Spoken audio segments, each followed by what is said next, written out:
अस्सलाम वालेकुम ख़वातीन व हज़रात, जानना ज़रूरी है। मिस इन्फॉर्मेशन को हटाने के लिए जानना ज़रूरी है। चीज़ों के फैक्ट्स एंड फिगर्स का पता होने के लिए जानना ज़रूरी है। उन सारी गलत बातों को क्वश करने के लिए, दूर रखने के लिए, कम्युनिटी में यकजहती रखने के लिए जानना ज़रूरी है।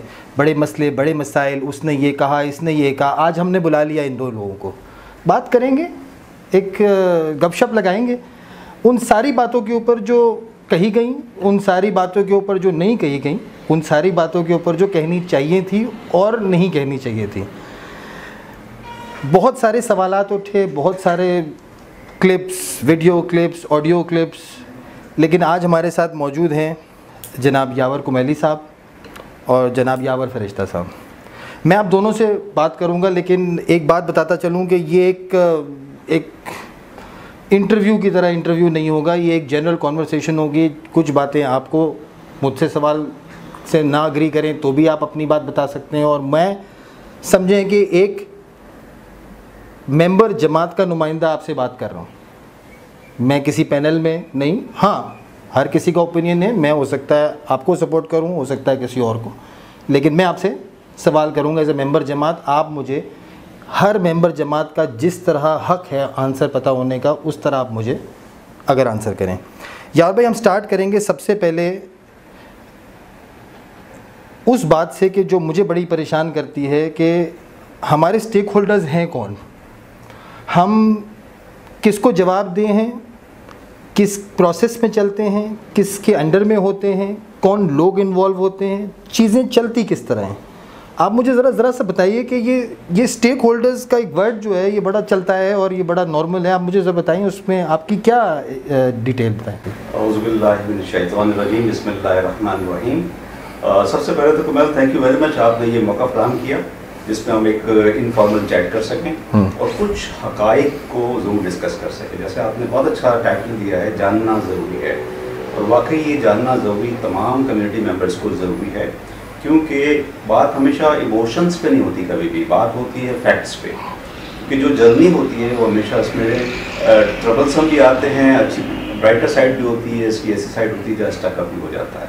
आपने स्टेक होल्डर की बात की, देखें स्टेक होल्डर इस वक्त खोजा जमात इट्सल्फ एक बहुत बड़ी स्टेक होल्डर है सबसे पहले, जिसके अंडर में एजुकेशन भी आता है, स्पोर्ट्स भी आता है, हेल्थ भी आता है, गुस्ल कफन का सिलसिला भी आता है, जो कम्युनिटी केयरिंग है बेसिकली। तो सबसे बड़ी स्टेक होल्डर तो ये हो गई।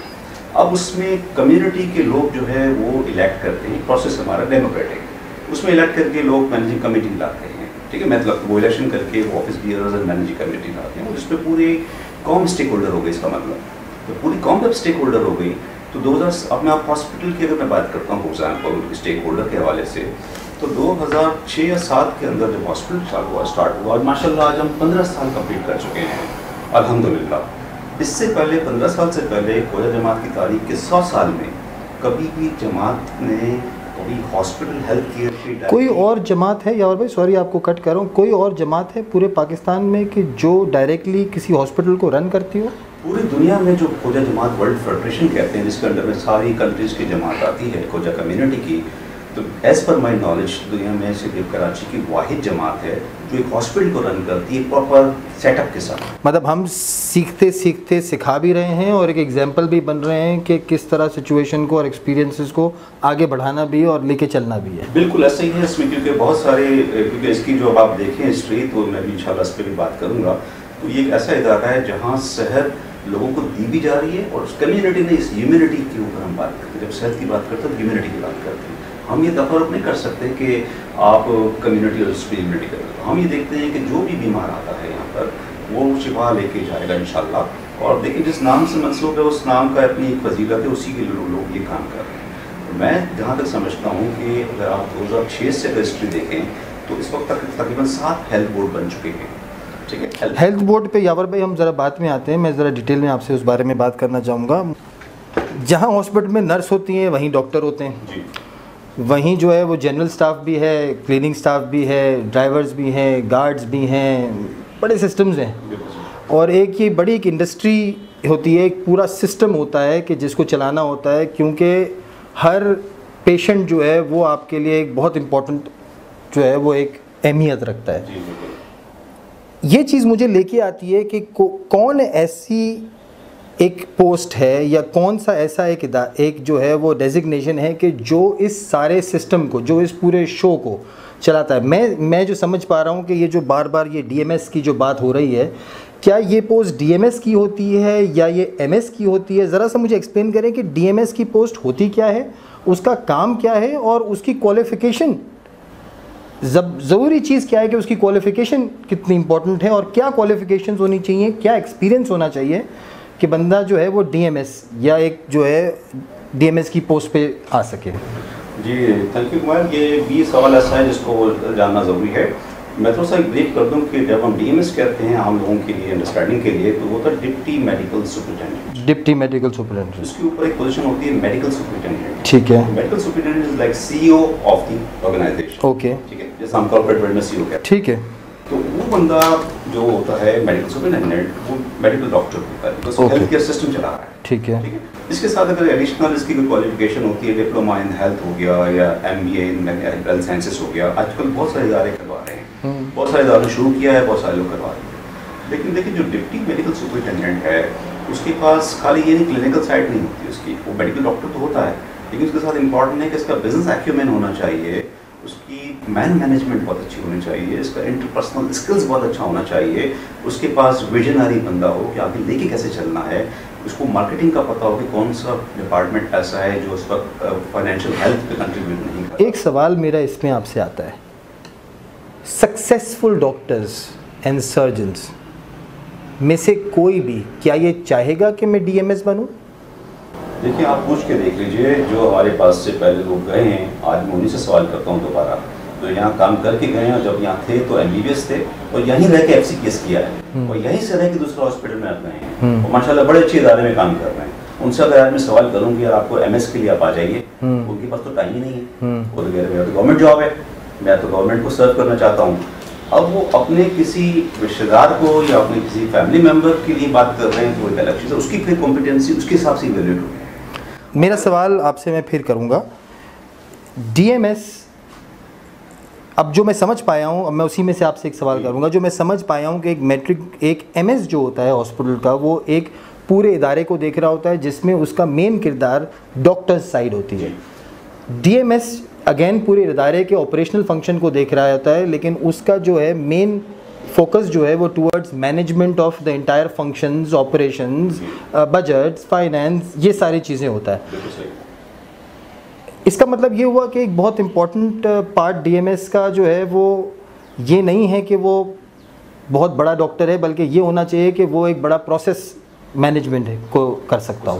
बिल्कुल, उसकी मैनेजमेंट स्किल्स होनी चाहिए, उसका तजर्बा होना चाहिए इस तरह के हेल्थ केयर सिस्टम में। अभी जो हमने एक डिप्टी मेडिकल सुपरिटेंडेंट को एक वैकेंसी थी, उसको जब अपॉइंट किया तो हमने बड़े इसमें हमारे पास ऑब्वियसली एक बड़ा चैलेंज था ये, उसमें हमने देखा कि वो बंदा होना चाहिए जिसके पहले पास्ट हिस्ट्री सक्सेसफुल हो, जिसने काम किया हो रेस्टोरेंट सेटअप में। लकी हमें एक ऐसा बंदा मिला जो पूरे सऊदी अरबिया के जो मक्का के इंस्टीट्यूट से हेल्थ केयर, ये बात तो मेरे भाई समझने की है क्योंकि ये बात बड़ी इंपॉर्टेंट है और लोगों को शायद फैक्ट्स नहीं पता।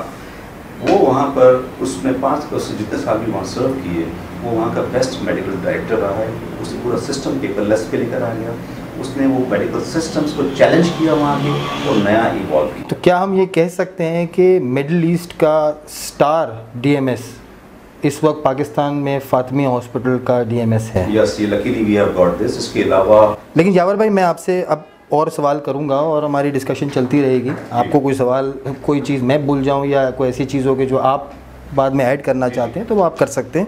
लेकिन अभी मैं आऊँगा कुमैली भाई के पास, यावर कुमैली साहब के पास, और कुछ बड़े ऐसे सवाल करना चाहूँगा कि जो लोग मेरे ख्याल से सेक्रेटरी हेल्थ बोर्ड से समझना चाहते हैं, सेक्रेटरी हेल्थ बोर्ड से सुनना चाहते हैं। तो मेरा सवाल यावर भाई आपसे सबसे पहला ये होगा, इससे पहले कि मुझे कोई भी आपसे मैं सवाल करूं, मेरा पहला सवाल ये होगा कि यावर भाई मुझे एक बात बताइए कि हेल्थ बोर्ड होता क्या है? बिस्मिल्लाहिर्रहमानिर्रहीम। आप लोग में से कोई चाय तो नहीं लेगा? अच्छा, कौन भी देखिए, हेल्थ बोर्ड बेसिकली एक ऐसा बोर्ड है जो पूरी कम्युनिटी की हेल्थ को देखता है, जिसका काम फातिमिया हॉस्पिटल को मैनेज करना सिर्फ नहीं, ठीक है, पूरी कम्युनिटी की हेल्थ के बारे में अगर कोई भी ऐसा बंदा खुदा है कि जो मेंबर है और किसी और हॉस्पिटल में भी है या किसी और परेशानी में भी है, तो हम अपने आप को ये ज़िम्मेदार समझते हैं कि हम उसकी हेल्थ को देखें और हर किस्म से कोशिश करें कि कम्युनिटी हेल्थ के ऊपर पूरी तरह से काम करते रहें। उसके साथ साथ एक फातिमिया हॉस्पिटल भी है, इन एडिशन टू दैट कि हमें ये इसके अंदर भी जो है ना मैनेज कर रहे थे। हम लोग बेसिकली एक लाइजनिंग कर रहे होते हैं जमात को। और मैं फिर से मैं अपनी अंडरस्टैंडिंग के लिए और जानने वालों के लिए अंडरस्टैंडिंग लूँ कि जानना ज़रूरी है। मैं आपसे इस सवाल को मैं रीफ्रेज कर देता हूँ।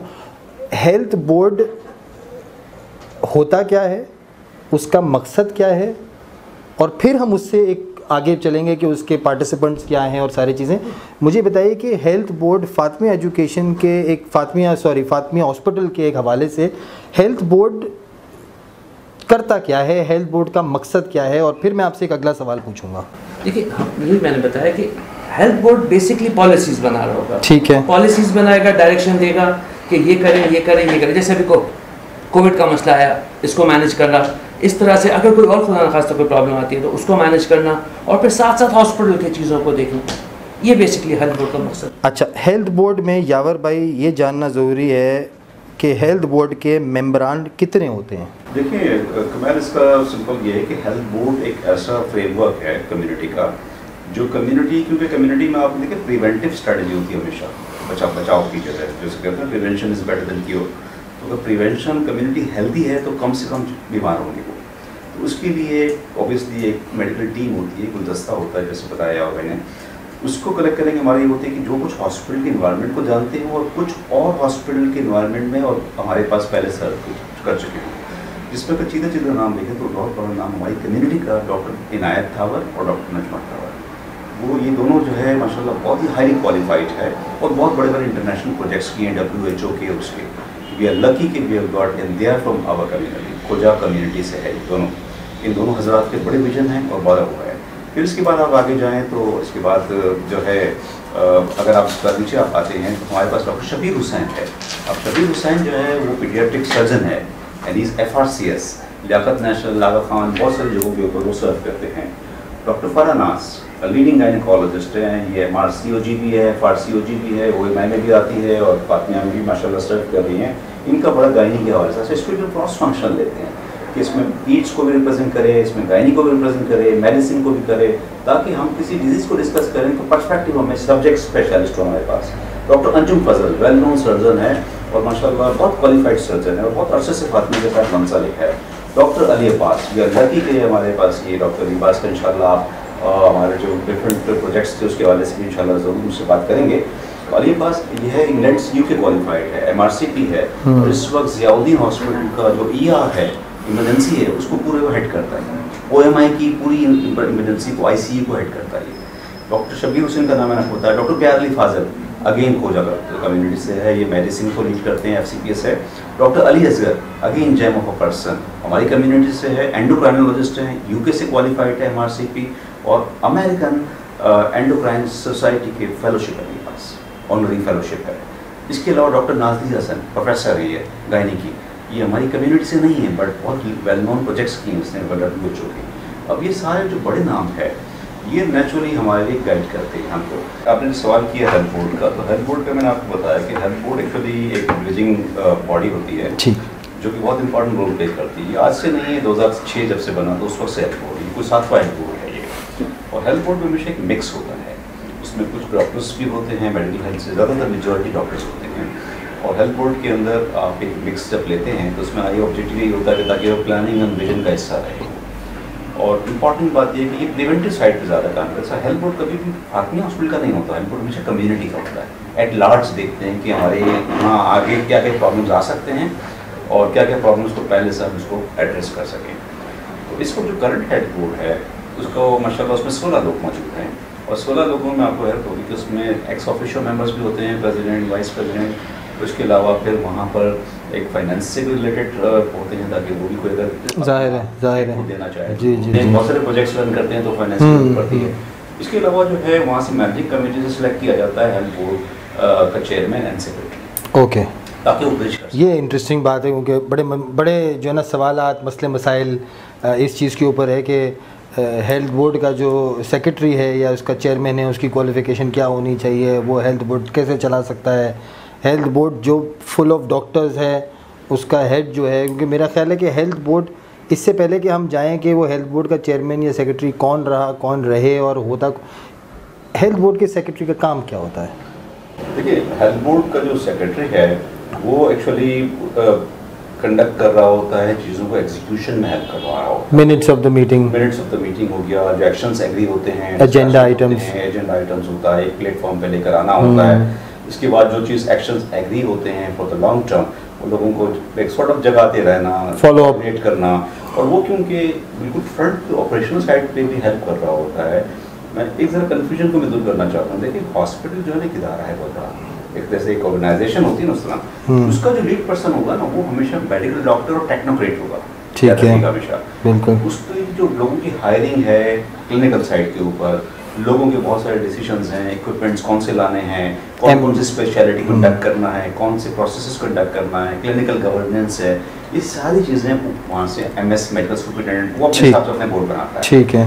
हेल्थ बोर्ड क्योंकि मैंने आपको बताया ब्रिजिंग है, इस वक्त अगर हम देखें तो मैंने आपको जो नाम बताया उनमें से जो अच्छे नाम है उसमें भी कुछ लोग हमारी कम्युनिटी के बहुत, वी आर प्राउड कि we have got this type of people in our health board. जैसे मैं नाम बताऊँ, doctor Inayat Thawar, very famous person और माशाल्लाह बहुत कंट्रीब्यूशन का है हेल्थ के अंदर, और उनकी मिसेस डॉक्टर नजमा थावर, वो भी माशाल्लाह इनका बहुत कंट्रीब्यूशन है। वर्ल्ड हेल्थ ऑर्गेनाइजेशन की बड़े प्रोजेक्ट्स किए हैं इस्लामाबाद में, इन्होंने बहुत बड़े बड़े प्रोजेक्ट्स किए हैं। मैं इसको ज़रा कंप्लीट कर दूँ मैं कि उसके बाद अगर नीचे आते हैं तो आप डॉक्टर शबीर हुसैन, वो पहले हेल्थ बोर्ड में थे, हमारे फर्स्ट हेल्थ बोर्ड में, इज़ अ पीडियाट्रिक सर्जन, वो FRCS है, is a part of the health board, current health board का पार्ट है वो लियाकत नेशनल में भी जाते हैं, आगा खान में भी जाते हैं और बहुत सारे इदारों को सर्व करते हैं। दूसरी बात यह है कि इसके बाद फिर आगे जाए डॉक्टर अली असगर, वो भी खोजा है इत्तेफाकन, और वो भी आपको हैरत होगी कि वो खोजा है जो अल महफिल मुर्तज़ा से पढ़ के आगे निकले हैं। और उसके बाद जो है आज जो है माशाल्लाह ये इस मकाम पे है कि इन्होंने UK से MRCP किया है, और अमेरिका से जो फेलोशिप है, ऑनरी फेलोशिप होती है अमेरिकन एंडोक्राइन सोसाइटी की, जो बहुत कम लोगों के पास है माशाल्लाह, he is also the fellow of that. मतलब मेरा, अगर मैं आपसे ये पूछूं कि क्या हम मेडिकल साइट पे हेल्थ बोर्ड में कहीं भी लैकिंग या कहीं भी कोई चीज़ में कम नहीं है, बल्कि best possible doctors and surgeons हमारे पास हेल्थ बोर्ड में हमें गाइड कर रहे हैं। लेकिन मैं आपको बताया कि स्पेशलिटी की वाइज देखें तो हमारे मेडिसिन के अंदर डॉक्टर प्यार अली फाजल है, बहुत कॉमन, बहुत ही वेल नोन है माशाल्लाह, वेरी कॉम्पिटेंट गाय। डॉक्टर अली असगर बताया मैंने, डायबिटीज़ के अंदर हमारी कॉम के अंदर डायबिटीज़, मतलब कहने का मकसद है कि ये, अगर मैं ये कहूँ कि जमात की मैनेजमेंट जो है वो हॉस्पिटल को चला रही है और जमात की मैनेजमेंट ने इसको हायर किया या जमात की मैनेजमेंट ने ये पॉलिसी, ये ऐसे नहीं होता। मेरा ख्याल है कि ये मैं जो समझ पा रहा हूँ ये कि हेल्थ बोर्ड के अंदर डिस्कशन होने के बाद और वहाँ से टाइमलाइन और वहाँ पे उसकी एक बड़ी प्रॉपर डिस्कशन और उसकी जो है वो ब्रेनस्टॉर्मिंग के बाद ही चीज़ें आगे बढ़ती हैं। देखिए, हेल्थ बोर्ड फातिमा हॉस्पिटल के ऑपरेशंस में इन्वॉल्व नहीं होता है। इस बात को बार समझा रहा हूँ कि ये जो हमने न्यूट्रल बॉडी रखी हुई है उसका सिर्फ मकसद ये है कि ये ब्रिज करे ऑपरेशनल जो चीज़ें जितनी भी है, हायरिंग से लेकर फायरिंग तक जो है या डेवलपमेंट तक जो है, वो मेडिकल सुपरिटेंडेंट के पास पूरी टीम है। उसके बाद डिप्टी मेडिकल सुपरिटेंडेंट भी है जो कि खाली मेडिकल ग्रेजुएट नहीं है, उसके पास डिप्लोमा हेल्थ केयर में होता है, वो MBA हो सकता है एडिशनल, उसका हैंड्स ऑन एक्सपीरियंस होता है डिफरेंट हेल्थ केयर प्रोजेक्ट्स को रन करने का। उसको फाइनेंस में आना चाहिए, इसको बिजनेस एक्यूमेन भी इसका होना चाहिए, इसका विजन भी होना चाहिए, इसकी एग्जीक्यूशन भी कोई होनी चाहिए, इसका इंटरपर्सनल स्किल्स भी होने चाहिए, उसको क्लिनिकल साइड भी इसकी स्ट्रांग होनी चाहिए, इसकी मार्केटिंग भी स्ट्रांग होनी चाहिए। ये इतनी सारी फील्ड जब जमा होती है, पूरी इंडस्ट्री चलाना है उसने। एब्सोल्युटली। आप देखिए ना, मोर 500 400 500 के करीब अगर लोग काम। अच्छा, मैं अगर एक यावर भाई आपसे सवाल पूछूं, अब तक जमात में कितने हेल्थ बोर्ड कॉन्स्टिट्यूट हो चुके हैं? इस वक्त देखें, जहाँ तक मेरी नॉलेज है, मैं क्योंकि डे 1 से हेल्थ बोर्ड का हिस्सा रहा हूँ, 2007 में पहला हेल्थ बोर्ड बना था। सेक्रेटरी साहब कौन थे उस वक्त? जो है सेक्रेटरी, अगर मैं देखूँ, मैं आपको बिल्कुल फैक्ट्स के दे देता हूँ, जस्ट एक मिनट में आपको। उसमें जब स्टार्ट हमने किया था, ये 2006 की 8 की बात कर रहा हूँ मैं, सॉरी 2007 की बात कर रहा हूँ। 2007 में हेल्थ बोर्ड के सेक्रेटरी के अंदर, जस्ट एक मिनट दीजिएगा। हाँ श्योर। डॉक्टर अशरफ कमरुद्दीन जो है वो उसकी हेल्थ बोर्ड की चेयरमैन, नेक्स्ट हेल्थ बोर्ड के नेक्स्ट चेयरमैन पे आ जाते हैं तो डॉक्टर गुलाम बास रहमानी थे और डॉक्टर आबिद लखानी थे सेक्रेटरी जो है उसके बाद उस ज़माने के। उसके बाद जितने भी हेल्थ बोर्ड्स आए हैं इसमें मजहर भाई जुमानी हैं, इससे पहले निसार वीरानी थे, इमरान कीवाला रहे हैं, इसमें मजहर भाई 2 बार जो है चेयरमैन ऑफ द बोर्ड रहे हैं और हेल्थ बोर्ड को और सेक्रेटरी जो है सरवर भाई रहे हैं। अच्छा, इन दोनों का ताल्लुक जारी बात है, एक टेक्सटाइल का बिजनेस करते हैं, एक गाड़ी के शोरूम का करते हैं। तो ये जो एक बात हम आजकल सुन रहे हैं कि दवाई और लकड़ी और ये सारी, ऐसा नहीं है। देखिए मैनेजमेंट स्किल्स है। फॉर एग्जाम्पल मैं अगर 2007 से हूँ तो किसी ने मुझे सेलेक्ट किया होगा, मैं एज अ हेल्थ प्रोफेशन के अंदर मैं फार्मासिस्ट हूँ, ठीक है। इसके साथ मैंने MBA किया IBA से, ठीक है, मार्केटिंग एंड मैनेजमेंट के अंदर। तो 2 शोबे और मैं इस वक्त जो लास्ट मेरी पोजीशन थी एज अ COO था, 800 लोगों को मैं लीड करता था। आई वॉज हेडिंग 800 पीपल, ठीक है। इससे पहले मैं मल्टीनेशनल अमेरिकन कंपनी को लीड करता रहा हूँ डायरेक्टर सेल्स। तो इसका मतलब जो मैनेजमेंट स्किल्स हैं, हेल्थ की अंडरस्टैंडिंग होनी चाहिए, मैनेजमेंट का स्किल होना चाहिए। तो यावर भाई कुमैली से जो हेल्थ बोर्ड के चेयरमैन हैं, उससे पहले चेयरमैन कौन साहब थे? यावर भाई से, यावर हेल्थ सेक्रेटरी, हेल्थ सेक्रेटरी। उससे पहले सेक्रेटरी साहब, उससे पहले भी सरवर भाई थे, उससे पहले सरवर भाई थे। तो ज़रूरी नहीं है कि आप गाड़ी का काम करते हो, लकड़ी का काम करते हो या आपका अपना बिजनेस हो। हेल्थ बोर्ड का सेक्रेटरी जो है उसका काम लेजॉन है, बिल्कुल सही। उसका काम bridging between the management and the hospital and the community and the systems and the structure, ये उसका मेन काम है। बिल्कुल, वो फैसिलिटेशन का रोल होता है। उसकी जो ना डिसीजन मेकिंग कोई होनी चाहिए, वो एक्चुअली स्टैंड लेता है मैनेजिंग कमेटी मीटिंग्स के अंदर हेल्थ के इश्यूज को। तो बड़ी क्लियर हो गई ये बात कि ये कह देना कि क्योंकि ये हेल्थ बोर्ड इसका नाम है तो इसके अंदर जो है, क्योंकि एक फार्मास्यूटिकल कंपनी में सारे फार्मासिस्ट तो नहीं होते, किसी ऑटोमोबाइल कंपनी में सारे ऑटोमोटिव इंजीनियर नहीं होते। आप क्या काम करते हैं? हमारा कंस्ट्रक्शन का काम। आपका कंस्ट्रक्शन का काम, बिल्डिंग बनाते हैं? जी बिल्कुल। आप मुझे बताइए कि सारे आर्किटेक्ट हैं आपके पास? नहीं, जरूरी नहीं कि हमारे आर्किटेक्ट में बहुत से लोग हैं जिसके जो काम है वो काम करेंगे। आप नक्शा बनाने के बाद आज तक कितनी ईंटें लगाई हैं आपने? मैंने एक भी ईंट नहीं लगाई, सच्ची बात है। हाँ। तो आप कल देखिए, मैं इस बात समझाना चाहता हूँ कि जिसका जो रोल है उसको रोल प्ले करने दें। हम ये थोड़ा सा जंप इन ना करें कि एक MS है, वो जानता है अपने सब्जेक्ट को, he is a top person. Health board सिर्फ फैसिलिटेट करता है, ऑपरेशंस में नहीं आता। अगर हेल्थ बोर्ड हायर करने लग जाएगा तो फिर MS का काम तो नहीं रहेगा। यही बात समझाना या जानना जरूरी है या समझना जरूरी है, और इसके लिए इंफॉर्मेशन सही होना बहुत जरूरी है। यावर भाई, एक इससे अब एक नेक्स्ट क्वेश्चन जो एक मैं समझता हूँ कि एक फॉलोअप क्वेश्चन इसका है भी, लोग पूछते भी हैं।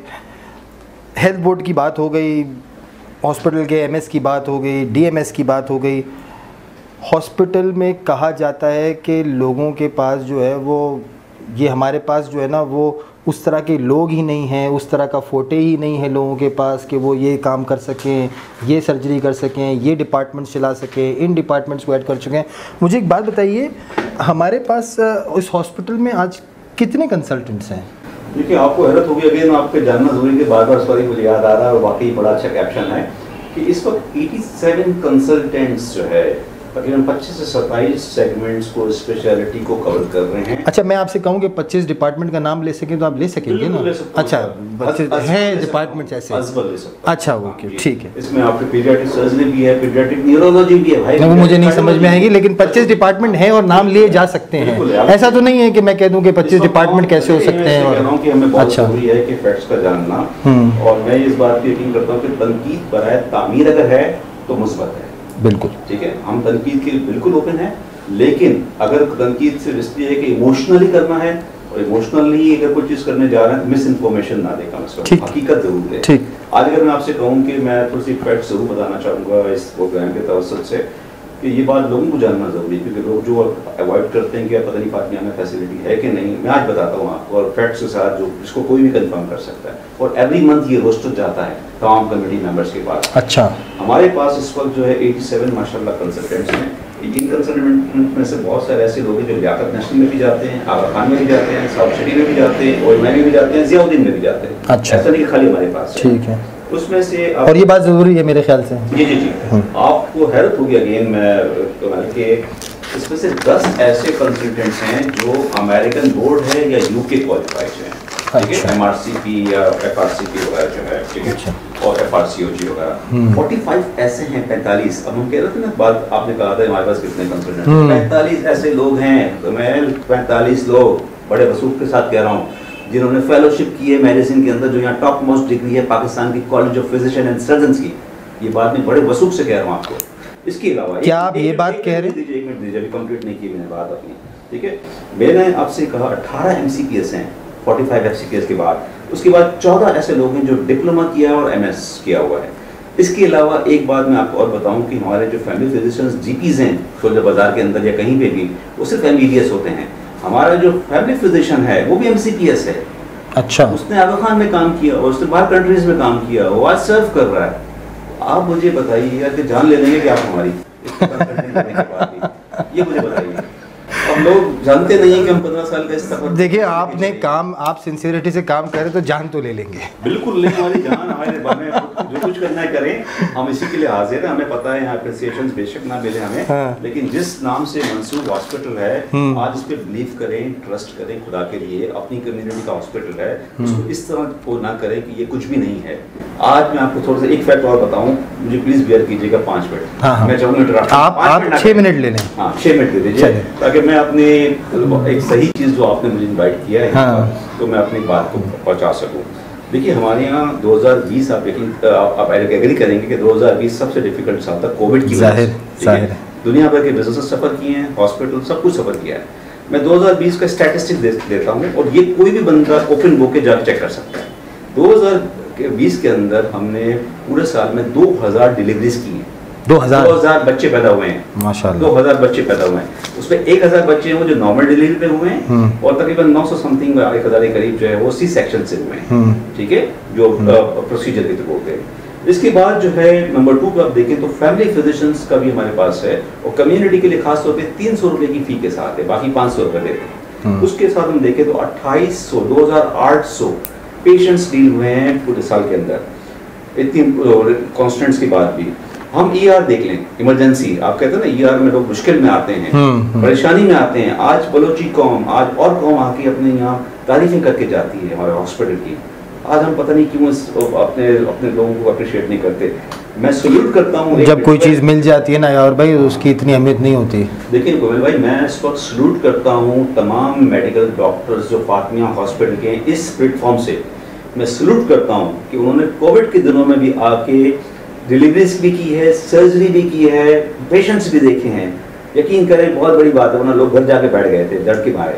इन्होंने काम किया है। आज हम ये कहते हैं हमारे पास ये नहीं है, हमारे पास वो नहीं, कोई वेंटिलेटर चलाने वाला नहीं है, वो नहीं है। टू बी ऑनेस्ट ये ज्यादती है, ये ज्यादती है। कौम इसका जो है ना, इसका कोई वो नहीं है। टू बी ऑनेस्ट आप रियलाइज करें, देखें कोई भी हॉस्पिटल बनता है वक्त लगता है।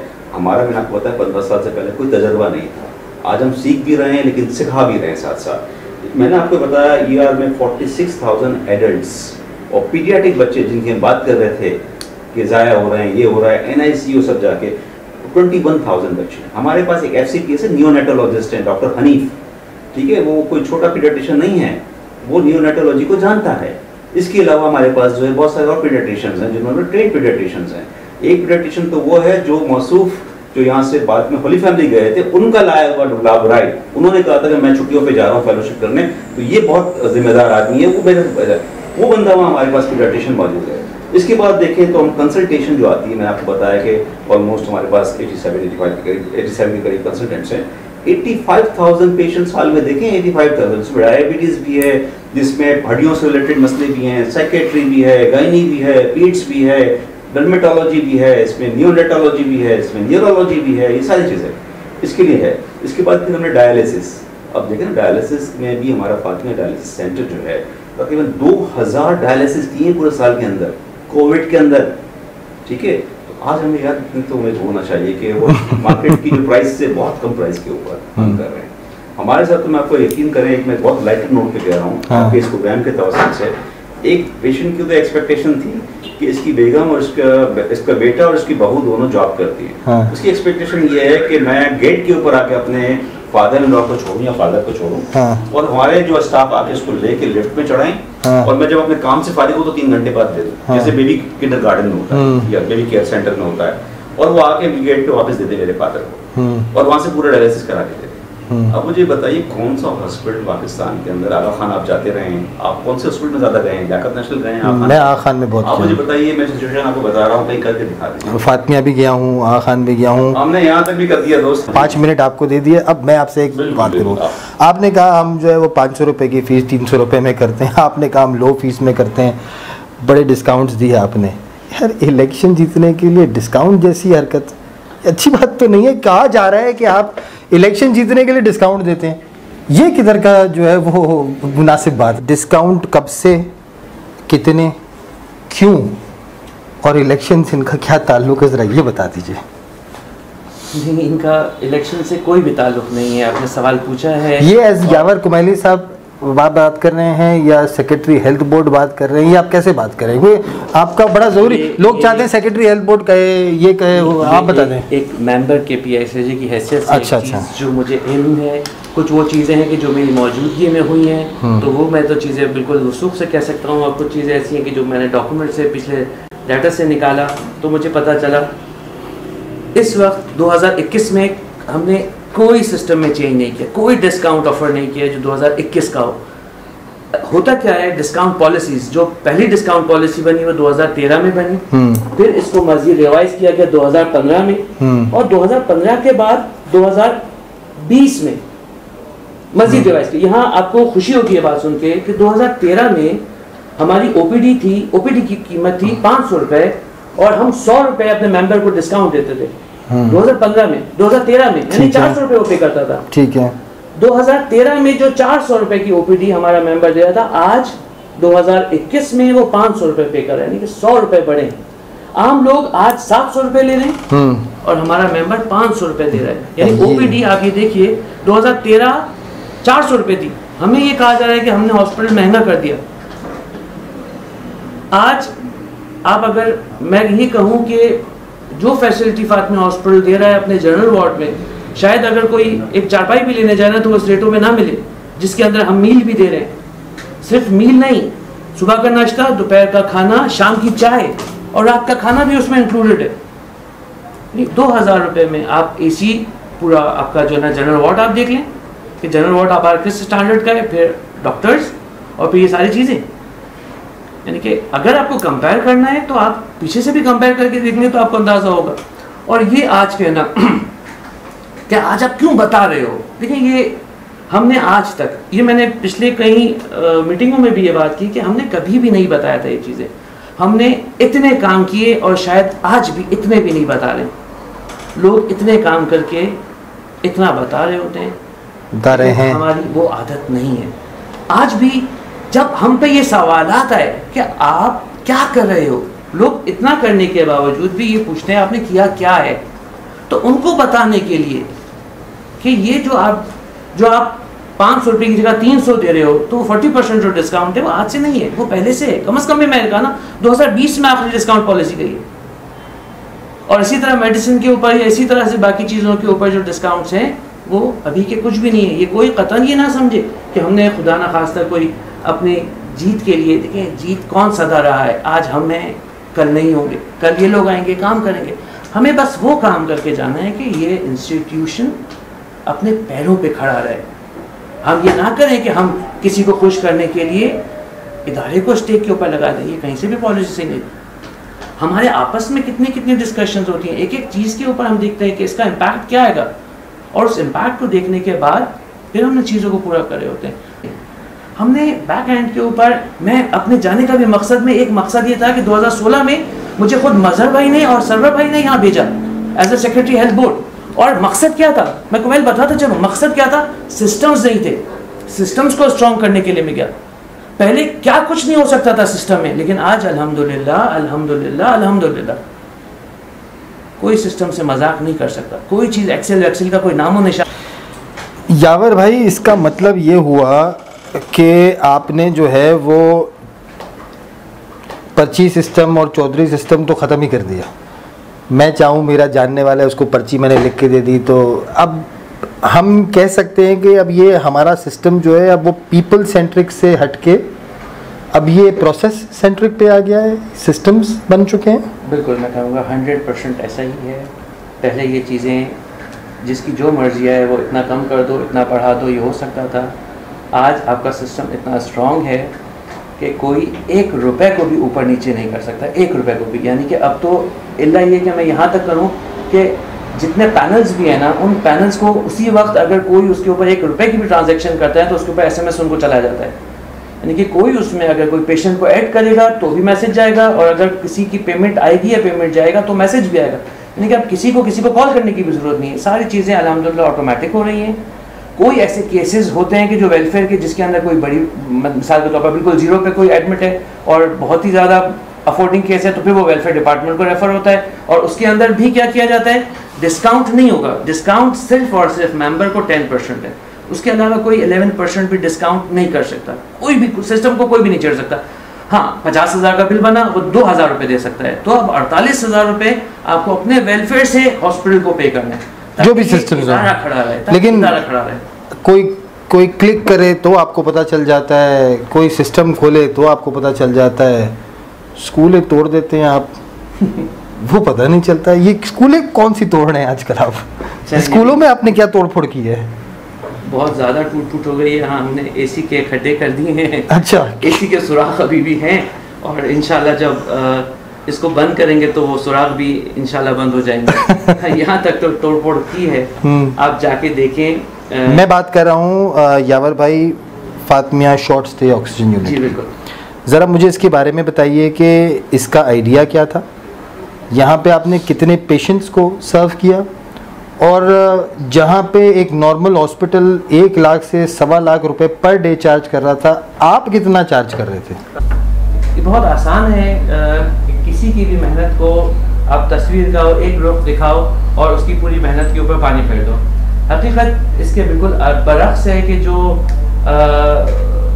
मार्केट के अंदर जो आवाज़ आई वो बिल्कुल ही उसकी हकीकत कुछ और है। इस एक छोटे से जो एक हॉस्पिटल नुमा जो एक प्रोजेक्ट बनाया गया कि जिसके बारे में ये कि टूट गया ये वो, मैंने जैसे कि भी बताया कि उसमें हाँ इतना टूटा ज़रूर है कि जैसे AC के होल्स हो गए, ऑक्सीजन की लाइन चली गई। आज तक हमने जब उसको बनाया और आज भी हमने इसको इस तरह से रखा हुआ है कुमैल भाई कि अगर खुदा न खास्ता अगर कोई थर्ड वेव आती है और हमें प्रॉब्लम होता है तो हम उसको दोबारा स्टार्ट कर सकते हैं। यानी कि विदिन 2 डेज हमने जितनी भी वर्किंग की है उसमें मैं अगर ये कहूँ ना कि आपने कितना पैसा स्टेक के ऊपर लगा दिया, तो मैं कहूँगा जो मेरे पास जो फैक्ट्स है ना, 13,67,000 रुपये, दैट्स इट। 13,67,000 रुपये वो हैं कि जो हमारे वापस नहीं रिकवर होंगे। उसके अलावा जितनी भी चीज़ें गई हैं, जो फिक्स एसेट आया, जो भी लगा यहाँ पे यूज़ होने के बाद तो फातिमा हॉस्पिटल में यूज़ हो रहा है। तो वो जो कहा जाता है कि 1 करोड़ में और सिर्फ 90 जो है वो पेशेंट्स को किया गया, इसमें कितनी ये भी मैं अभी आपको क्लियर करूं, ये भी बात फिर वही है कि तस्वीर का एक रुख बताया गया। 90 नहीं थे, 99 वो पेशेंट्स थे कि जो वहां पर एडमिट हुए। देखिए इसके पीछे भी एक पूरी फिलॉसफी थी कि वहां पर किन लोगों को हमने रखना था।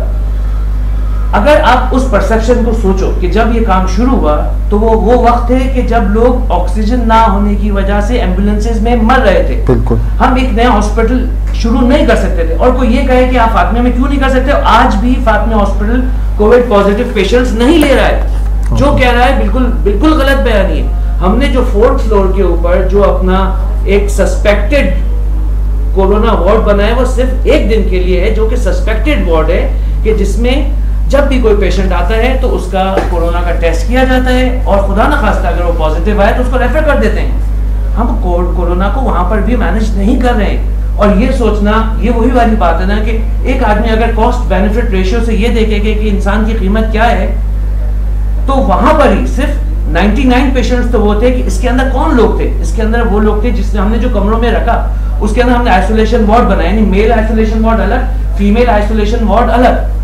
उसके अलावा कि जो जिनके कोविड पॉजिटिव आ रहा था, तो कोविड पॉजिटिव के केस में भी मेल कोविड पॉजिटिव अलग, फीमेल कोविड पॉजिटिव अलग रखते थे। और फिर एक रूम हमने वो बनाया था कि जिसके अंदर इट्स जस्ट लाइक ICU हमने रखा था, तो उसके अंदर हमने जो है ना मेल फीमेल को एक साथ रखा था ताकि वो हम मैनेज कर सकें उसको। एक वेंट का इशू हुआ था कि जो बड़ा हुआ कि वो बच्चे की जान चली गई, रखना चाहिए था वेंट पे, नहीं रखना चाहिए था, वेंट होना चाहिए था? मैं आपकी तबीयत से बहुत वाकिफ़ हूँ और आप नहीं कहते और नहीं कहना चाहते, लेकिन मैं ये आपके लिए नहीं, आपका बताना जो है वो जमात के हर बंदे के लिए ज़रूरी है, क्योंकि जानना ज़रूरी है ये बात कि किसी की कही हुई बात का बड़ा अफेक्ट पड़ जाता है नेगेटिव में किसी बड़े इदारे के लिए। ज़रा मुझे बताएंगे कि ये था क्या इशू, हुआ क्या, कैसे हुआ? देखिए, यही फ़र्क है, मैं यहाँ कहूँ कि एक उस बंदे की सोच में कि जो एक कमर्शियल माइंडेड होगा और एक वेलफेयर ऑर्गेनाइजेशन को जो लीड कर रहा होगा। मैं एक बच्चे की जान की कीमत पे अपने सारे वेंटिलेटर कुर्बान कर दूंगा। सोच क्या थी जिसपे मेरा पहला जो, मैं खुद ये फिर कहूँ कि डॉक्टर साहब बहुत अच्छे इंसान हैं, मैंने बहुत जगहों पे इनसे राय ली, लेकिन देखिए डिफरेंस ऑफ ओपिनियन एक बुनियादी चीज़ है कि मेरे ज़र्फ कुछ और है, उनका ज़र्फ कुछ और है। यहाँ पर मैं as a secretary health board, एक बच्चा मेरे पास आता है जो कि खारदा जनरल हॉस्पिटल से रेफ़र होकर आता है कि जिसको कहा जाता है कि इसको वेंट की ज़रूरत है और वेंट ना होने की वजह से इस बच्चे की एक्सपायरी हो जाएगी, और बिल्कुल नॉन ऑफर्डिंग पेशेंट है। यानी खुदा न खास्ता कोई ये भी इल्ज़ाम नहीं लगा सके कि हमने कोई फाइनेंस की वजह से उसको बुला लिया, वेंट के चार्जेस की वजह से हम ले रहे हैं। नॉन ऑफर्डिंग पेशेंट था। हमारे एक बहुत ही करीबी मेंबर ने मुझे फ़ोन किया कि यार भाई ये मसला है और वेंट ना होने की वजह से बच्चा मर जाएगा। मैंने उसकी समरी मंगाई और फिर यहाँ पर जो है ना अपने वो बच्चा किसी और हॉस्पिटल में था, जी खारदा जनरल हॉस्पिटल में था, वहाँ वेंट ना होने की वजह से वो मर रहा था। तो वहाँ से उन्होंने कहा कि अगर वेंटिलेटर आपके पास मौजूद है तो आप यहाँ पे ले दो अपने पास। अच्छा, उस वक्त डॉक्टर साहब पीट्स के हेड थे, उनका ओपिनियन ये था कि आप वेंट पे ना डालो बच्चे को। लेकिन वो जब समरी गई डॉक्टर गुलाब रॉय के पास, जो कि उस वक्त वहां पर मैनेज कर रहे हैं उस पूरी चीज को, ये मौजूद नहीं थे डॉक्टर मुर्तजा कह रहे हैं बच्चे को ना डालो, ये डॉक्टर गुलाब रॉय कहते हैं कि बच्चे को डाल सकते हो, चांस लो। मैंने वो वेंट मंगाया, नया वेंट था, उसको कैलिब्रेट करवाया उसी वक्त पील्स के हिसाब से, क्योंकि पील्स की कैलिब्रेशन अलग थी, कैलिब्रेट करवाया, जगह नहीं थी, NICU फुल था, छठा बेड ऐड करवाया। अब मुझे बताइए यहाँ मुझे किसकी बात माननी चाहिए? मैंने उनसे नाराजगी बोली, आज तक वो नाराज है, तुमने मेरी बात क्यों नहीं मानी? मेरे लिए आपकी वहां बात, आपकी बात सुनता, या जो डॉक्टर मौजूद है वो कह रहा है कि नहीं इसकी जान बच सकती है, एक चांस लेने में हर्ज नहीं है, क्या मेरा क्या हो जाता। लेकिन यहाँ बहुत सारी जगहों के ऊपर ये जो खुदा मनसब देता है ना, हमें इसको बहुत संभाल के चलाना है। वो हेड थे और मैं उनका हेड था। मैं कह रहा हूँ कि ये करें, वो कहते हैं कि ना करें, उनकी मुमकिन है उनके पीछे उनकी कोई साइंस होगी, मैं उनकी साइंस को चैलेंज नहीं कर रहा हूँ, मगर एक डॉक्टर कह रहा है, देखिए दो डॉक्टर्स में डिफरेंस ऑफ ओपिनियन जब हो रहा है, मेरे लिए, मुझ जैसे इंसान के लिए जो एक वेलफेयर ऑर्गेनाइजेशन को देख रहा है, खुदा को जवाब देना है। मैं एक बंदा कह रहे हैं आप एक चांस लेके देखो, ये कह रहे हैं कि चांस नहीं लो, जाने दो। वो एक गरीब को, वो भले थोड़ी देर रहा, इतनी दुआएं दे के वो पेरेंट्स गए, इतनी दुआएं दे के गए कि आपने रखा, आपने कोशिश की, कम से कम कोशिश तो की। हमारा काम क्या, हम जैसे लोगों का क्या काम है? तो मैंने आप बताओ हम क्या करें? हम हर चीज को इस पैसे के वजन में तोलें, कॉस्ट बेनिफिट रेशियो निकालें। जो डोनर ये चीजें देता है, डायलिसिस की मशीन, एक डायलिसिस की मशीन, एक आवाज में लोग देखे जाते हैं, हम यहाँ पे कॉस्ट बेनिफिट निकाल के ये वर्किंग करें, या हमारा काम है गरीबों को फैसिलिटेट करना, रिगार्डलेस कि वो बंदा खुदा कौन है। हम हर आने वाले बंदे को कोशिश करते हैं जितना हो सके फैसिलिटेट करें। लेकिन इस वजह से चाह रहा था, आई एम सॉरी कि मैं ये बातें नहीं करना चाह रहा था, लेकिन फिर भी आपने सवाल पूछा तो मैं इतना कहूंगा कि देखिए डिफरेंस ऑफ ओपिनियन हर किसी का हो सकता है, उनकी सोच उनकी बिल्कुल ठीक है, मेरी सोच के हिसाब से मैंने काम किया। जी डॉक्टर साहब, लेकिन ये जो डिस्कशन यावर भाई, काफ़ी लोग कहते हैं मोर्टेलिटी रेट के बारे में कि ये आपका जो है वो मोर्टेलिटी रेट बढ़ गया हुआ है, और जो आता है बस वो चल के आता है और जो है वो बिस्तर पे या डायरेक्ट फिर जान ही ले लोगे। आप लोगों को फिर बुरा ना लग जाए मेरा जवाब देना, क्योंकि पहले ही एक चीज़ आ चुकी है कि मैं क्यों जवाब दे रहा हूँ ये मोर्टेलिटी का, मैं कौन होता हूँ मोर्टेलिटी का जवाब देने वाला। मैं हैरान हूँ इस बात के ऊपर कि वो लोग कि जो सरेआम ये प्रोपेगेंडा कर रहे हैं कि जो फातिमा हॉस्पिटल आ रहा है वो मर के जा रहा है, वो सारे शायद डॉक्टर्स हैं, उनको ये कहना, सवाल करना सबके आम में बड़े मजमे में कहना कि जो आ रहा है वो मर के जा रहा है, उनके लिए कहना जायज़ है। लेकिन मेरे लिए ये आवाम को बताना कि हमारा मोर्टेलिटी रेट क्या है, और उसके पीछे पूरा एक क्लिप है कि जिसमें मैंने एक पूरी डिटेल बताई थी कि मैं इस चीज़ में क्यों गया। हम लोग, फिर मैं कहूँ, शायद हम बहुत सादे हैं, हमें ये इस तरह के मंजन बेचना नहीं आते, शायद कभी भी नहीं बेचेंगे। बिल्कुल यही मैं आपको कहूँ, शायद यही वाली बात है कि हम जैसे लोग शायद मिसफिट हैं। यहाँ वो लोग बहुत अच्छे हैं कि जिनको बहुत ज़ोर से झूठ बोलना आता है, यहाँ वो लोग अच्छे हैं कि जिनको अपनी PR बनाने आती है। आई एम सॉरी, अगर आप लोग हम लोगों से ये एक्सपेक्ट करते हैं तो बिल्कुल यही बात है कि फिर हमें यहाँ नहीं होना चाहिए। मैं फिर आपको कहूँ, 2016 से आज तक किसी एक पेशेंट को ना कभी झूठ बोला गया कि आपका बिल ये था, ये है, ये था, ये है, नहीं। जो किया है वो खुदा को हाजिर नाज़िर जान के, उस खुदा की खुशनुदी के लिए किया। हाँ, ये बिल्कुल हो सकता है कि कहीं गलती हुई हो, कौन गलती नहीं करता? कौन आज के दौर में आप ये कहोगे, किसी को आप ये कहोगे कि आप बिल्कुल परफेक्ट हो? कोई भी परफेक्ट नहीं है। डिफरेंस ऑफ ओपिनियन होते हैं, बैठते हैं, कहीं पर भी ये नहीं होता। कोई अगर मेडिकल फील्ड में मेरा काम ही नहीं है कि मैं वहां पे जाऊं, आज तक नहीं गया हूं, कोई भी उसके लिए MS है, DMS है, COM है, कंसल्टेंट्स है, RMOs हैं, उनका काम है वो मैनेज करना। हम अपना काम कर रहे हैं, वो अपना काम कर रहे हैं। आपने जो पूछा तो मैंने उस जगह पे महफिल मुर्जा में गालिबन ये बात बताई थी कि 1.89% हमारी मोर्टेलिटी थी। कि जब ये बताया गया कि लोग ये कह रहे हैं कि जो आ रहे हैं वो मर के जा रहे हैं, यहाँ पे ब्रॉड डेथ का रेशियो जब निकाला और फिर हमने इन पेशेंट से कंपेयर करके बताया तो मोर्टेलिटी रेशियो 1.89% बन रहा था। और यहाँ पर एक और चीज़ भी आई थी, यहाँ एक और चीज़ भी आपको बताता चलूँ, ये आज के फिगर में आपको दूँ, जो फिर मैं कहूँ कि एक बड़े ऑर्गेनाइजेशन के स्टार्ट से नाम नहीं लेना चाहता हूँ, कोविड के ज़माने के हम पे एक और इल्ज़ाम ये लगा कि 5 लोग मर गए, तो 5 लोग अगर मरे तो वो भी 5% होता है। आज का कोविड का स्टार्ट आप उठा के देखो 25 to 28% है। हमने अपनी तरफ से कोशिश की, बारहा कोशिश की, उस वक्त कि जब ऑक्सीजन कहीं नहीं मिल रहा था, हमने तमाम मरीजों की खुदा करता मेरी दुआ थी, हम लोग ये कहते थे खुदा करे कि एक भी पेशेंट ना आए, हमने अपना काम किया था। खुदा न खास्ता अगर कोई वबा आ जाती, आज जो इंडिया का हाल है, इंडिया ने नहीं किया, आज आप उनको बोलोगे, बल्कि खुद मौसूफ ये कह रहे हैं कि मैं खुद पीड्स का हेड हूं और मैंने पीड्स में ये सारी चीजें की और फिर वहां कोई नहीं आया, तो मैं क्या ये सवाल उनसे पूछूं कि क्यों की? आपको नहीं पता था? देखिए, इल्जामात लगाना बहुत आसान है, बहुत आसान है इल्जामात लगाना। अगर किसी को काम करना था, आते काम करते, क्या किसी को मना किए? क्या आप ना आओ, आप मशवरा ना दो? आप अगर फातिमिया में नहीं हो तो क्या आप मेंबर नहीं हो? क्या हमारे दरवाजे नहीं खोले जब आप आम हालात में फोन करके बात कर रहे हो?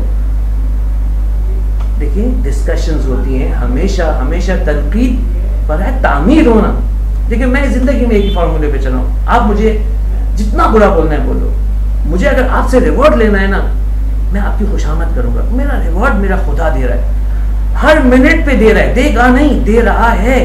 और इस काम का कि जो काम हम कर रहे हैं खुशनुदी खुदा के लिए, अगर हमें किसी से वोट चाहिए नहीं चाहिए, हमारा खुदा हमें हर चीज दे रहा है। आप लोग समझो कि हकीकत क्या है। बातें बना के प्रेजेंट करना बहुत आसान है, हकीकत को देखेंगे ना तो कुछ और ही तस्वीर नजर आएगी। जावेद भाई, आखिरी सवाल आपसे, इसका कोई लेना देना नहीं है किसी फैक्ट्स एंड फिगर्स से, इसका लेना देना है एक माइंडसेट से, एक विश से, एक मैं कहता हूँ कि एक उस विश से कि जो एक हर खोजे की होती है और एक खोजा मेंबर की है कि हॉस्पिटल में हमें कोई इम्पोर्टेंस नहीं मिलती है, हमें हॉस्पिटल में कोई ट्रीटमेंट, एक स्पेशल ट्रीटमेंट नहीं मिलती है। ये ऐसा क्यों है? देखिए, मैं इसको पहले हम डिफाइन करना ज़रूरी है कि मैं जब कहता हूँ कि स्पेशल ट्रीटमेंट डिफाइन करना बहुत ज़रूरी है। देखिए, एक मरीज़ आता है, स्पेशल ट्रीटमेंट देखिए, मैं थोड़ा सा उसको वजाहत कर दूँ कि एक मरीज़ जब भी आता है, चाहे वो कम्युनिटी का हो या गैर कम्युनिटी का हो, एक मर्ज़ लेके आता है। मर्ज़ लेके आता है तो उसकी एक्सपेक्टेशन ये होती है कि मुझे आराम आ जाए, शिफा मिल जाए, डॉक्टर वहाँ मौजूद है, मसीहा है, ठीक है।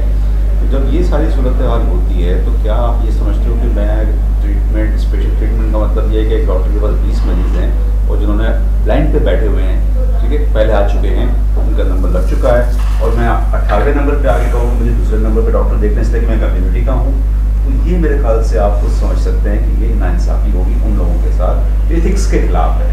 बाकी जहाँ तक हमारे पास जो भी मरीज आता है कम्युनिटी की हम बिल्कुल फैसिलिटेशन करते हैं। हमारे पास पेशेंट लाइजन ऑफिसर है, दिन में भी है, रात में भी, 24 घंटे है। उसका काम ही है कि वो जब आता है, और खास में कम्युनिटी के पेशेंट में तो ये होता है कि अगर अल्लाह ना करे वो कहीं अफोर्ड नहीं कर सकता तो हमारे पास बहुत सारे विंडोज़ हैं जिसके ऊपर जाके वेलफेयर की उसको हम सपोर्ट कर सकते हैं। कम्युनिटी के मेंबर तो बगैर, अगर पैसा नहीं है तो ऐसा नहीं कि उसका इलाज नहीं होगा, इंशाल्लाह उसका इलाज होगा। इसके लिए हमारे पास बाकायदा बहुत सारे माशाल्लाह इतने ऐसे लोग जो अपना नाम भी नहीं लेते और फंड दे देते हैं हमें, ठीक है, इस भरोसे के ऊपर कि नहीं यहाँ काम जिनको मिलेगा इंशाल्लाह इसको शिफा हो जाएगा। दूसरी बात मुझे बताइए कि यार ये तो आपने सारी बताई कम्युनिटी मेंबर की, मैं आपसे एक सवाल करता हूँ, आप भी कम्युनिटी के मेंबर हैं, मैं भी मेंबर हूँ, हम सब मेंबर्स हैं। मुझे बताइए कि एक जिस नाम से मंसूब हॉस्पिटल है, हेल्थ केयर फैसिलिटी है, दुनिया इसकी आके जाके इलाज करवाती है, तो बीइंग अ खोजा मेंबर क्या मैं अच्छा एक एम्बेसडर नहीं हूँ उस हॉस्पिटल का कि जो मैं एम्बेसडर अच्छी चीज़ें हो रही इसको बताऊँ? यार भाई बस एक आखिरी सवाल, आपके ऊपर इल्ज़ाम है हॉस्पिटल में खोजा रिसोर्स होते हुए आपने उसको डीएमएस नहीं बनाया और आप बाहर से डीएमएस लेके आए, उसको आपने नहीं रखा और एक नया लेके आए, क्या ख़ास वजह रही? देखिए ये बात बड़ी सिंपल मैं ज़बान में कहता हूँ। पहले की बात ये है कि कॉम्पिटेंसी और प्रायोरिटी की बात हम करते हैं। जिस पोजीशन के लिए हम लेकर आए हैं उसकी तकाजा बहुत बड़ा था, ठीक है, इसमें इसका एक्सपोजर फाइनेंशियल मैं पहले बता चुका हूँ सारी चीज़ें। ये रिसोर्स अभी कंप्लीट कॉलेज ऑफ फिजिशियन का पहला बैच निकला है जिसमें वो मेंबर MCPS हुआ है और अभी जस्ट 21 रमज़ान को तो ये डिक्लेयर हुआ है कि वो पास आउट हो गए, ठीक है, वो हमारे हॉस्पिटल से ही है। और जिस हम कल बात कर रहे थे उस मौसूफ की बेगम साहिबा ही वाइफ है उनकी, जिन्होंने अभी रिसेंटली MCPS पहला बैच था ये college of physician and surgeons का, और इस वक्त मैं 10-12 हॉस्पिटल को देखूँ तो उसमें कोई भी इस वक्त इसमें इस पोजीशन के साथ नहीं है। एक मेडिकल डॉक्टर और साथ कुछ हेल्थ की diploma and MBA sort of होना लोग होता है आमतौर पे। तो मैं आपसे कह रहा हूँ कि इसको जो हमने इंटरव्यू किया उसमें कंसल्टेंट भी शामिल थे जो कि HR के बहुत गुरु माने जाते हैं, कम्युनिटी के मेंबर है। उनका ये कहना था कि आज इस पोजीशन के लिए इस तरह एक 30 इयर्स का तजर्बा है, 30 साल का हेल्थ केयर से रिलेटेड, मेडिकल डॉक्टर और बाकी चीज़ें हैं, और एक तरफ ये जो आज रेडीनेस नहीं है, लेकिन इसमें पोटेंशियल है। इसको अगर ग्रूम किया जाए तो इसको जॉब रोटेशन, आज ये नर्सिंग को ऐड कर रही हैं, कल वो बहुत सारे RMOs को ऐड कर सकती हैं, और सिमिलरली जब आगे चलती पोजीशंस तो एक MS पे प्रमोट होता है तो नीचे डिप्टी मेडिकल सुपरिटेंडेंट का सिलसिला बनेगा। तो कम्युनिटी मेंबर तो है, ऐसी कोई चीज़ नहीं है, वो नेचुरली यहाँ पर अगर स्टे होता है इंशाल्लाह तो ये नेचुरली आगे जो है बढ़ने के इम्कान तो आइडेंटिफाई कर लिया है और रेडीनेस में भी शामिल है वो। यावर भाई बड़ा अच्छा एक सेटअप गिरा, वाई सिटिंग अच्छी रही। ये प्रोग्राम हमने पहला किया सीरीज़ का, इंशाल्लाह कोशिश करेंगे कि इस तरह से फैक्ट्स एंड फिगर्स को, सही मालूमात को और ऐसी मालूमात के जो करेक्ट हों और उससे कम्युनिटी के अंदर आगाही बढ़े वो हम लेके आएंगे, क्योंकि हम ये समझते हैं कि कम्युनिटी के लिए, यंग मेंबर्स के लिए, ओल्ड मेंबर्स के लिए, वर्किंग मेंबर्स के लिए, वो लोग जो जमात में काम करना चाहते हैं, वो लोग जो जमात में काम करते हैं, वो जो सपोर्ट करते हैं, वो जो कैंपेन करते हैं, और एक नॉर्मल एवरेज जमात मेंबर के लिए जानना ज़रूरी है।